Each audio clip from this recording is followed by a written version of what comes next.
हिंदी साहित्य के इतिहास में नई कहानी का जब ज़माना आया, उस ज़माने में अत्यंत प्रतिभाशाली लेखकों में से एक लेखिका कृष्णा सोबती जी हैं, जो मूल रूप से पंजाब की थीं। इनका जन्म 18 फरवरी 1925 के गुजरात में हुआ। गुजरात पंजाब का वो हिस्सा जो कि अब पाकिस्तान में है। ये जो कहानी है, सिक्का बदल गया, आप समझ रहे होंगे कि शीर्षक का मतलब क्या है। तख्ता बदल गया, शासन बदल गया, सिक्का बदल गया मतलब हाँ, गवर्नमेंट चेंज हो गया। उस समय की बात है जब भारत और पाकिस्तान दोनों का विभाजन हुआ। दोनों एक ही अंग थे, भारतवर्ष था। लेकिन जो लोग जो मुस्लिम वर्ग के लोग थे उनको बाध्य कर दिया गया पाकिस्तान में जाने के लिए। ख़ास करके उस इलाके के लोग जो पंजाब के इलाके बाउंड्री वाले इलाके में, जो बॉर्डर वाले इलाके में लोग थे, सारे मुसलमानों को बाध्य कर दिया गया अ, पाकिस्तान जाने के लिए। और जो हिस्सा पाकिस्तान में पड़ा, वहाँ जो हिंदू लोग रहते थे उन्हें बाध्य कर दिया गया भारतवर्ष में आने के लिए। ऐसे में क्या हुआ, लोगों को अपनी-अपनी जगह, अपनी ज़मीनें, अपनी संपत्ति, संपदा, परिवार सब कुछ छोड़कर भागना पड़ा। अब ऐसे समय में इंसान की भावनाओं का कोई मूल्य नहीं रहा। कल तक जो नौकर जिसको बेटे की तरह माना करती थी, इस कहानी की नायिका अपने नौकर को बेटे के समान मानती थी, वो बेटा आज इस चक्कर में पड़ गया कि इस बुढ़िया का सारा संपत्ति लूट लें। कल तक जो आस-पड़ोस के लोग थे, जो सम्मान की दृष्टि से देखते थे, आज सब संदेह की दृष्टि से देख रहे हैं। मतलब सारा का सारा भावना चकनाचूर हो गया। ऐसी परिस्थिति से जो गुज़रा होगा उसका क्या हाल हुआ होगा? हम तुम किताब के ज़रिए, कहानी के ज़रिए समझ पाएँगे। आइए कहानी पढ़ते हैं। खद्दर की चादर ओढ़े, हाथ में माला लिए, शाहनी, शाहनी ध्यान देना, शाह का स्त्रीलिंग है, यानी कि जिस गाँव का, जिस मोहल्ले की बात हो रही है, उस मोहल्ले में एक बहुत ही रईस ज़मींदार हुआ करते थे, शाह जी। तो शाह जी बड़े रईस थे, ज़मींदार थे बहुत बड़े। अब उनकी मृत्यु हो चुकी है और उनकी पत्नी को यहाँ बोला जा रहा है शाहनी, ठीक है ना? शाहनी कोई नाम नहीं है, टाइटल समझ लीजिए। तो खद्दर का चादर ओढ़े हुए गांधी जी की खद्दर वही सूती और ओढ़े हुए जब दरिया के किनारे पहुँची, दरिया नदी को कहते हैं, जलाशय को। जब वहाँ पहुँची तो पौ फट रही थी। पौ फट रही थी मतलब सूर्य का उदय होने वाला था। एकदम डॉन का टाइम था, DAWN मॉर्निंग। दूर-दूर आसमान के पर्दे पर लालिमा फैलती जा रही थी। यानी इसी टाइम में शाहनी सुबह-सुबह जाया करती थी उस दरिया में नहाने के लिए। कोई झील रहा होगा घर के पास। शाहनी ने कपड़े उतार कर एक ओर रखे और श्री राम करती हुई पानी में चल पड़ी। अंजलि भरकर सूर्य देवता को नमस्कार किया। नहाने के बाद, डुबकी मारने के बाद थोड़े अंजलि में पानी ली और लेकर के सूर्य देव को अर्पित किया, चढ़ाया और चढ़ा करके प्रणाम किया सूर्य को। हिंदू रिवाज में जैसा करते हैं। अपनी उनिंदी आँखों पर छींटे दिए और पानी से लिपट गई। उनिंदी आँखों मतलब जिसमें अभी नींद भरे हुए थे, बासी आँख, ठीक है? उसके ऊपर पानी का छींटा मारी और पानी से लिपट गई, यानी कि थोड़ा-सा डुबकी मारी और पानी को अपने पूरे शरीर पर। चनाब का पानी आज भी पहले सा ही सर्द था। चनाब पंजाब की एक नदी है। रावी, सतलज, चनाब, झेलम और एक है। चनाब का पानी आज भी पहले सा ही सर्द था। सर्द था मतलब एकदम ठंडा-ठंडा पानी। लहरें लहरों को चूम रही थी। मतलब बहुत सारी लहरें उठ रही थी। ढेउ जिसको कहते हैं। आपस में टकरा रहे थे वो सब। सामने कश्मीर की पहाड़ियों से बर्फ पिघल रही थी और ठंड का समय था हल्का-हल्का। जैसे कश्मीर में पहाड़ियों के ऊपर बर्फ पिघलता है ना, वैसा-वैसा कुछ नज़ारा लग रहा था, कुहासा, धुंध जैसा। उछल-उछल आते पानी के भंवरों से टकरा कर कगारे गिर रहे थे और पानी की जो लहरें थी, वो ज़ोर से जा-जा करके किनारे पर मिट्टियों पे जब टकरा रही थी, तो मिट्टी टूट-टूट कर गिर रहा था। पानी के बहाव से मिट्टी कट-कट कर गिर रहा था। लेकिन दूर-दूर तक बिछी रेत आज न जाने क्यों खामोश लग रही थी। दूर तक नदी के किनारे रेत होता है, बालू होता है। आज बड़ा अजीब-सा सन्नाटा लग रहा था वहाँ, पता नहीं क्यों? शाहनी ने कपड़े पहने, नहा के आई और कपड़े पहन लिए, इधर-उधर देखा, कहीं किसी की परछाई तक न थी। उतना सुबह सबके नहाने का हैबिट होता नहीं है। खास करके हिंदुओं में होता है, जो लोग आयुर्वेदा का पालन करते हैं। पर नीचे रेत में अगणित पाँव के निशान थे। रेत पर निशान ज़रूर था पाँव का। वह कुछ सहम सी उठी। समझ नहीं आ रहा था कि इतना सारा पाँव का निशान, अभी तो कोई दिख नहीं रहा है, फिर भी इतना पाँव का निशान। आज इस प्रभात की मीठी नीरवता में न जाने क्यों कुछ भयावन सा लग रहा था। इस मीठी नीरवता में, नीरवता मतलब शांति, तो इतना जो रोज़ ये शांति इतना मीठा-मीठा सा लगता है, आज यही शांति काट खाने को दौड़ रही है, ऐसा लग रहा था, पता नहीं क्यों। पिछले 50 वर्षों से यहाँ नहाती आ रही है, कितना लंबा अरसा गुज़र गया। शाहनी सोचती है, एक दिन इसी दरिया के किनारे वह दुल्हन बनकर उतरी थी। भाई जब उसकी शादी हुई होगी 50 साल पहले, तो डोली में आई होगी, तो नदी के पार हुई होगी, तो दुल्हन बनकर आई होगी। कितना खुशी था वो वक़्त कि अपने शाहजी के महल में जा रहे हैं। यही मेरा गाँव है, यही मेरा अब घर हो जाएगा, यही मेरी दुनिया बसेगी। और आज, आज शाहजी नहीं, उसका वह पढ़ा-लिखा लड़का भी नहीं, आज वह अकेली है। शाहजी की लंबी-चौड़ी हवेली में अकेली है। इस लाइन से पता चल गया कि उसके पति शाहजी बहुत पहले मर चुके हैं और शाहनी का जो लड़का था, वो भी काफ़ी पढ़ा-लिखा लड़का था और वो भी गुज़र चुका है। अब है नहीं वो भी। पर नहीं, ये क्या सोच रही है? वह सवेरे-सवेरे अभी भी दुनियादारी से मन नहीं फिरा उसका। सोचने लगी, "हट! मैं भी पागल हूँ। सुबह-सुबह क्या सोचने लग गई दुनियादारी की बात। अब ये तो हो ही गया है तो हो गया है।" शाहनी ने लंबी साँस ली और श्री राम करती बाजरे के खेतों से होती घर की राह ली। बाजरा का खेत उगा हुआ था बीच में, रेतों पर, तो उसी के ज़रिए होते हुए अपने घर की तरफ चल पड़ी। कहीं-कहीं लिपे-पुते आँगनों पर से धुआँ उठ रहा था।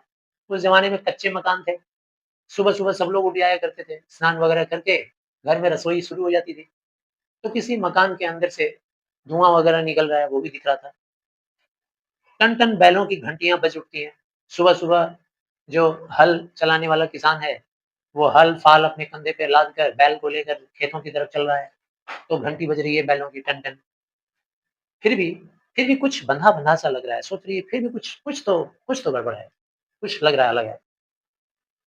जम्मी वाला कुआँ भी आज नहीं चल रहा है, शायद वहाँ बगल में कोई कुआँ था जहाँ पर रोज़ बहुत सारी औरतें आकर पानी भरा करती थी, आज वहाँ सन्नाटा है। ये शाहजी की ही असामियाँ हैं।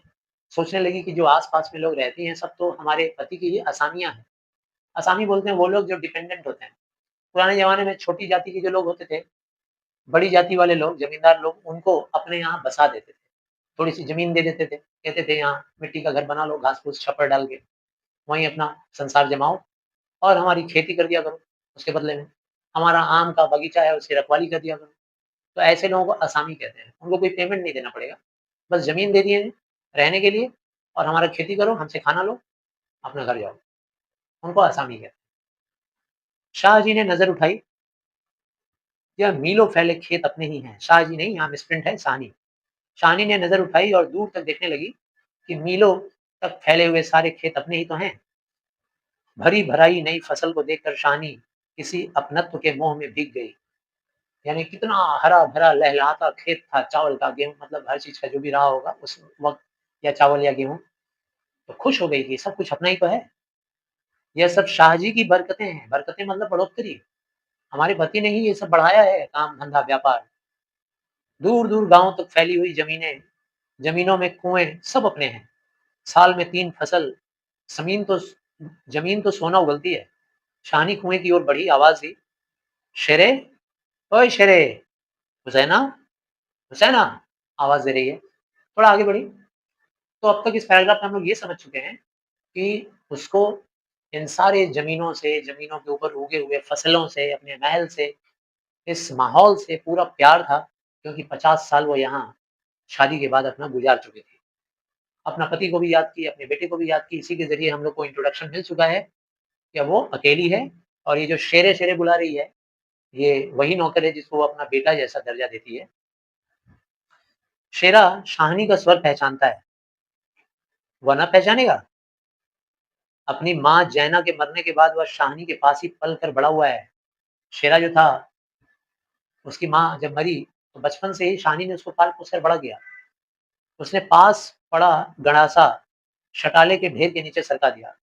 बगल में गणासा रखा हुआ था, कुल्हाड़ी, गणासा, घास काटने वाला। उसको जल्दी से सटका के छिपा दिया। समझ रहे हो क्यों? क्योंकि यही गणासा तैयार किया था उससे शाहनी का गला काटेगा आज। जल्दी से सरका दिया क्योंकि शाहनी का आवाज़ सुन लिया। हाथ में हुक्का पकड़ कर बोला बाहर निकल के, "ए हुसैना, हुसैना!" अपनी पत्नी को बुला रहा होगा। शाहनी की आवाज़ उसे कैसे हिला गई है, एकदम डर गया था शाहनी की आवाज़ से। अभी तो वह सोच रहा था कि उस शाहनी की ऊँची हवेली की अंधेरी कोठरी में पड़ी सोने-चांदी की संदूकचियाँ उठाकर कि तभी शेरे-शेरे सोच रहे हो ना क्या सोच रहा था वो? सोच रहा था ये गणासा लेकर जाऊँगा, बुढ़िया का गला काटूँगा और जितना संदूकची रखा होगा, संदूकें सोने-चांदी के सब उठा लाऊँगा, सब लूट लूँगा। शेरा गुस्से से भर गया क्योंकि प्लानिंग में रोड़ा पड़ गया। किस पर निकाले अपना क्रोध? शाहनी पर? चीख कर बोला, "ए मर गई? ए रब तेनू मौत दे।" किसको बोल रहा है? अपनी पत्नी को, ठीक है ना? हुसैना को। बार-बार हुसैना, हुसैना करके बुलाया, तो शाहनी का गुस्सा अपनी पत्नी पे उतार रहा है, कि भगवान करे तू मर जा। हुसैना आटे वाली कनाली एक ओर रख उसकी पत्नी आटे वाली जो बर्तन था, जिसमें आटा रखा जाता था, उसको एक साइड में रख कर जल्दी-जल्दी बाहर आई और आते ही बोल रही है, "ए आई, क्यों छाबेले तड़पता है?" ये थोड़ा पंजाबी टोन में बोला गया है। तो बोलने का मतलब छाबेले का मतलब सुबह-सुबह, ट्रांसलेट कर दिया गया है, शायद कोई पंजाबी ना समझे तो। तो बोल रही है, "क्या हुआ? सवेरे-सवेरे क्यों तड़प रहा है? क्यों मरे जा रहा है? बता।" अब तक शाहनी नज़दीक पहुँच चुकी थी। शेरे की तेज़ी सुन चुकी थी। प्यार से बोली, "हुसैना, यह वक़्त लड़ने का है। वह पागल है, तो तू ही जिगरा कर लिया कर।" उसको समझा रही है। "अरे बेटी, पति से लड़ने का वक़्त है क्या ये? अरे वो तो पगला है, बचपन से देख रही हूँ उसको, मतलब उसके बचपन से। और अगर वो नहीं मानता है, बदमाशी करता है, झगड़ता है, तो तू ही थोड़ा जिगरा दिखा दे अपना। जिगरा मतलब अपना बड़ा कलेजा दिखा, बड़ा दिल।" हुसैना ने मान भरे स्वर में कहा, "जिगरा? शाहनी, लड़का आखिर लड़का ही है। कभी शेरे से भी पूछा है कि मुँह अंधेरे ही क्यों गालियाँ बरसाई है इसने?" तो वो बोल रही है शाहनी, "आप तो उसकी माँ हैं ना, आपको तो अपना बेटा बेटा ही लगेगा, लड़का लड़का ही लगेगा। कभी उससे पूछी हैं कि वो हमको इतना गाली क्यों देता है?" शाहनी ने लाड़ से हुसैना की पीठ पर हाथ फेरा, सहलाया और हँसकर बोली, "पगली, मुझे तो लड़के से बहू प्यारी है। अरे हमको तो तू ज़्यादा प्यारी लगती है, लड़के से ज़्यादा प्यारी तू है।" और फिर बोली, "शेरे?" तब वो बोल रहा है, "हाँ शानी।" मामा नहीं बोलता था, शानी ही बोलता था। "मालूम होता है रात को कुल्लूवाल के लोग आए हैं यहाँ।" शानी ने गंभीर स्वर में कहा, क्योंकि शानी को तो पता नहीं था, कौन आया था, कौन नहीं आया था। ये भी हो सकता है कि कट्टरपंथी मुस्लिम लोग इकट्ठा हो रहे थे, बहुत सारी संख्या में, ताकि जो बचे-खुचे हिंदू हैं, उनको मार के, काट के भगाएँगे यहाँ से, किसी तरीके से। ये भी हो सकता है। उग्रवादी लोग, झमेला भड़काने वाले, ये भी हो सकता है। तो कह रही है, "मालूम होता है रात को कुल्लूवाल के लोग यहाँ आए हैं।" शेरे ने ज़रा रुक कर घबरा कर कहा, "नहीं शानी।" शेरे के उत्तर की अनसुनी कर शानी ज़रा चिंतित स्वर में बोली। अच्छा, शेरे के इस उत्तर को वो अनसुनी कर गई और अनसुनी करके चिंता में बोली, "जो कुछ भी हो रहा है, अच्छा नहीं हो रहा है।" मतलब उसको ये नहीं पता था कि आज मुझे भी यहाँ से हटा दिया जाएगा। तो बोल रही उसने सुना होगा कि दूसरी-दूसरी जगहों से लोगों को भगाया जा रहा है, तो उसी को रेफरेंस लेके बोल रही है, "जो कुछ भी हो रहा है, अच्छा नहीं हो रहा है।" शेरे, आज शाह जी होते तो शायद कुछ बीच बचाव करते। बीच बचाव करते मतलब थोड़ा मीडिएटर का काम करते शायद। शायद वो थोड़ा रोकते कि ऐसा ना हो कुछ भी। पर शाहनी कहते-कहते रुक गई। शायद आवेग से भर गई होगी, रोना आ गया होगा। आज क्या हो रहा है? शाहनी को लगा जैसे जी भर-भर कर आ रहा है। उसको उसका जी भर जा रहा था, मन कर रहा था रो दे। शाह जी को बिछुड़े कई साल बीत गए, पर आज कुछ पिघल रहा है। इतने साल बीत गए, लेकिन आज अजीब-सा लग रहा था कुछ कुछ आज पिघल रहा है, मतलब माहौल कुछ बिगड़ा हुआ लग रहा है। शायद पिछली स्मृतियाँ, आँसुओं को रोकने के प्रयत्न में उसने हुसैना की ओर देखा। अपनी पुरानी यादों को, आँसुओं को रोकने की कोशिश में उसने हुसैना की ओर देखा और शेरा सोच ही रहा था। शाहनी की इन बातों को सुनकर शेरा अलग ढंग से सोच रहा था। शेरा सोच रहा है, क्या कह रही है बुढ़िया शाहनी आज? आज शाहनी क्या, कोई भी कुछ नहीं कर पाएगा। शाहनी क्या, इस इलाके का और कोई भी अगर आएगा ना इसको बचाने या किसी को भी, हिंदू को, कुछ नहीं हो सकता। जो होना है वो होके रहेगा और क्यों ना हो, होना ही चाहिए। हमारे भाई-बंधों से सूद लेता था ये शाहजी। ये शाहनी का हस्बैंड जो था, हमारे जैसे मुसलमान भाइयों से सूद लिया करता था। सूद ले लेकर के सोने की बोरियाँ तौला करता था। खूब माल कमाया है शाहजी। आज वो मर गया है, बड़ी-बड़ी बातें कर रही है बुढ़िया। प्रतिहिंसा की आज शेरे की आँखों में उतर आई थी। आज हिंसा करने का उसका आँख में अंगार उग गया था। किसके? शेरे के। गणासी की याद हो आई। अचानक से उसको उस कुल्हाड़ी की याद आ गई। किसको? शेरे को। आज तो भूखे रहेगा, इस बुढ़िया को तो आज काटेंगे। शाहनी की ओर देखा नहीं। नहीं, शेरा इन पिछले दिनों में 30-40 कत्ल कर चुका था, पर वह ऐसा नीच नहीं। शाहनी की तरफ नहीं देखा। पिछले कुछ दिनों में 30-40 मर्डर कर चुका था हिंदुओं का। मौका अच्छा है ना, जल्दी-जल्दी काटो और सबका घर लूटो और सबका ज़मीन जायदाद घर को ताला मारो और अपने कब्जे में ले लो। 30-40 मर्डर कर चुका था। सामने बैठी शाहनी नहीं, शाहनी के हाथ उसकी आँखों में तैर गए। लेकिन बार-बार जैसे ही शाहनी के ऊपर दिमाग आ रहा था, सोचने लगा ना, ना, ना, ना, ना, शाहनी को नहीं, शाहनी को नहीं, शाहनी को नहीं, कंट्रोल, कंट्रोल, कंट्रोल, शाहनी सामने बैठी शाहनी के हाथों का ख़्याल उसको आ जाता था, बार-बार उसकी आँखों में आ जा रहा था कि कैसे ये हाथ कभी मेरे लिए, मेरे माँ का काम करते थे। वह सर्दियों की रातें कभी-कभी शाहजी की डाँट खा के वह हवेली में पड़ा रहता था और फिर लालटेन की रोशनी में वह देखता है, शाहनी के ममता भरे हाथ दूध का कटोरा थामे हुए। "शेरे, ओए शेरे, उठ पी ले।" याद आने लगा उसको बचपन का बात। कैसे शाहजी हमको डाँट देते थे। मैं रोने लगता था, महल के किसी किनारे जाके बैठ जाता था और तब यही शाहनी दूध से भरा हुआ कटोरा लेकर आती थी और हमको पुकार करके हमको खिलाती थी, पिलाती थी। शेरे ने शाहनी की झुर्रियाँ पड़े मुँह की ओर देखा तो शाहनी धीरे से मुस्कुरा रही थी। फिर धीरे से नज़र उठाया, डरते-डरते शाहनी की तरफ जैसे ही नज़र उठाया तो मुस्कुरा रही थी वो। शेरा विचलित हो गया, उसका मन डोल गया। नहीं, नहीं, नहीं, ये माँ है, इसके साथ ऐसा नहीं। आखिर शाहनी ने क्या बिगाड़ा है हमारा? शाहजी की बात शाहजी के साथ गई। सोचने लगा कि वो कमबख्त शाहजी जो था, बहुत माल कमाया है हम मुसलमानों से पैसा खींच-खींच के। लेकिन उसकी बात तो उसी तक खत्म हो गई। अब ये क्या बिगाड़ी है मेरा? वह शाहनी को ज़रूर बचाएगा। सोचने लगा नहीं, नहीं, नहीं इसको बचाएँगे, ये मेरी माँ है। लेकिन कल रात वाला मशवरा फिर याद करने लगा लेकिन कल रात का वो एडवाइस मेरा भाई-बंधु लोग जो हमको दिया था एडवाइस, ठीक है ना? सारे मुसलमान भाई लोग उसको उकसा रहे थे, "शेरा अच्छा मौका है, जाने मत दे हाथ से भाई, बहुत माल कमाएँगे हम लोग, पूरा तिजोरी भरा है, तू भी कमाएगा, हम लोग भी लाल हो जाएँगे और कोई केस भी नहीं होगा।" ठीक है ना? कोई केस भी नहीं होने वाला है, क्योंकि अभी मौका ऐसा है जितना मर्डर चाहो उतना मर्डर कर दो हिंदुओं का। वह कैसे मान गया था? फिरोज़ की बात। उसको ये इंस्ट्रक्शन देने वाला कौन था? फिरोज़। बहुत बड़ा हाँ, तो ये फिरोज़ जो था ये आतंक फैलाने वाला बंदा था। इसी ने शेरा को धमकाया था कि यार सब कुछ हम लोग बाँट लेंगे, सब ठीक हो जाएगा, चिंता मत कर, तू पहले उसको मार, हम लोग सब बाँट लेंगे।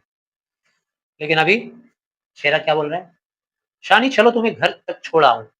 ऐसे क्यों बोला? क्योंकि उसे डर था कहीं रास्ते में कहीं कुछ ना हो जाए। शानी उठ खड़ी हुई, किसी गहरी सोच में चलती हुई शानी के पीछे-पीछे मजबूत कदम उठाता शेरा चल रहा है।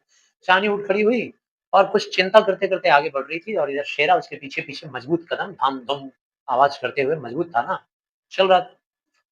शंकित सा इधर-उधर देख रहा था, डाउट में देख रहा था इधर-उधर, क्यों? उसको याद आ रहा था कहीं फिरोज़ ना मिल जाए, कहीं मेरे आतंकवादी दोस्त लोग ना मिल जाएँ। नहीं तो लोग बोलेंगे, "ये देखो, कल रात को कितना इसका ब्रेन वॉश किए हम लोग और आज माँ जी को छोड़ने जा रहा है घर में।" अपने साथियों की बातें उसे कानों में गूंज रही है, पर क्या होगा शानी को मारकर? सोच रहा है ना, ना, ना, शानी को मार के क्या होगा? बातें तो गूंज रही थी कानों में।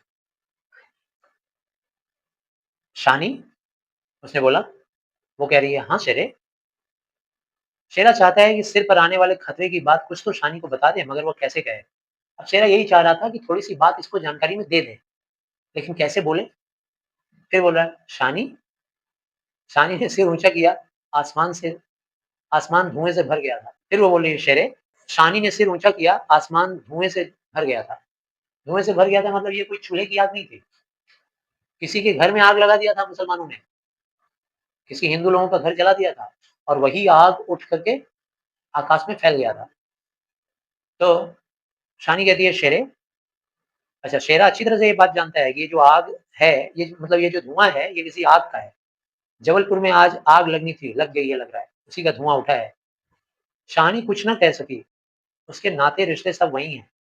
हवेली आ गई, शाहनी ने शून्य मन से ड्योढ़ी में कदम रखा। कोई फीलिंग्स नहीं, आज उसका मन उखड़ा-उखड़ा सा लग रहा है।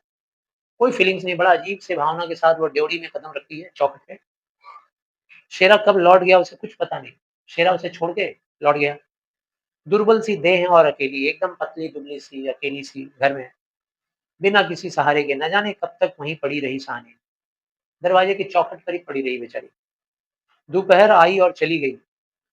ना खाने का होश, ना किसी काम का होश। क्या करना है? हवेली खुली पड़ी है, आज शाहनी नहीं उठ पा रही है। जैसे उसका अधिकार आज स्वयं ही उससे छूट रहा है। जो होने वाला था ना, उसको छोड़कर जाना था पाकिस्तान, हिंदुस्तान में जाना था, उसका आभास उसे पहले से ही फ़ील होने लगा था। आज उसको किसी चीज़ों पे अपनापन लग ही नहीं रहा था।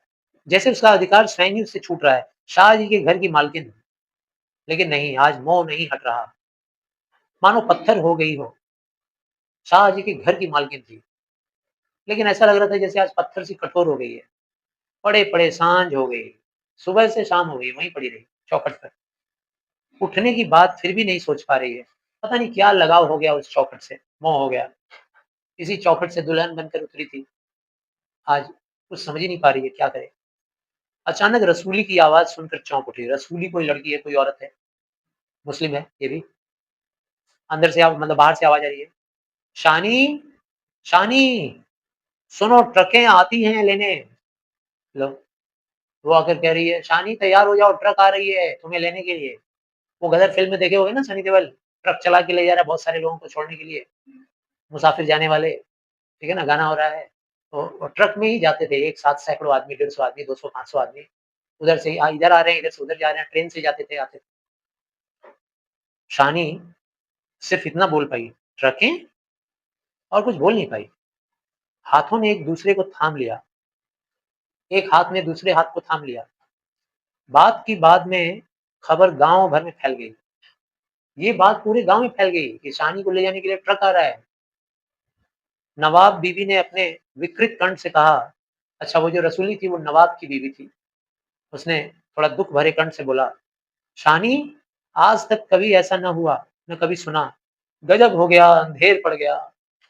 पड़ोसन है ना, वो भी नवाब की बीवी है। अगर ये ज़मींदार थे तो वो भी नवाबिन थे, तो इसीलिए थोड़ा रैंक अच्छा था और इसकी दोस्त थी। तो कह रही है, क्या हो गया?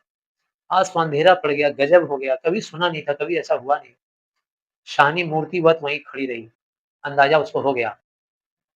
नवाब बीवी ने स्नेह सनी उदासी से कहा, स्नेह भरे हुए उदासी के साथ बोला, शानी, हमने तो कभी ना सोचा था। दुःख भरे स्वर में, प्यार भी मिला है स्वर में। शानी क्या कहे कि उसने उसी ने ऐसा सोचा था। शानी क्या बोले उसको, रसूली को? शानी को तो पता ही था, वो शानी बहुत पहले से सोच के रखी थी। सबके साथ हो रहा है तो शायद मेरे साथ भी हो। फिर भी मन कहता था कि मेरे साथ नहीं होगा। लेकिन ये तो सोची थी ही। नीचे से पटवारी बेगू और जेलदार की बातचीत सुनाई दी।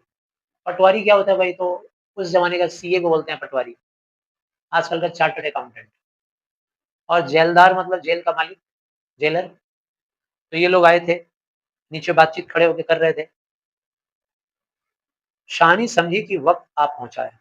शानी समझ गई कि अब मेरा वक़्त आ गया है। मशीन की तरह नीचे उतरी, पर ड्योढ़ी ना लांघ सकी। जल्दी से ऊपर से नीचे आई लेकिन चौखट नहीं पार कर पा रही थी।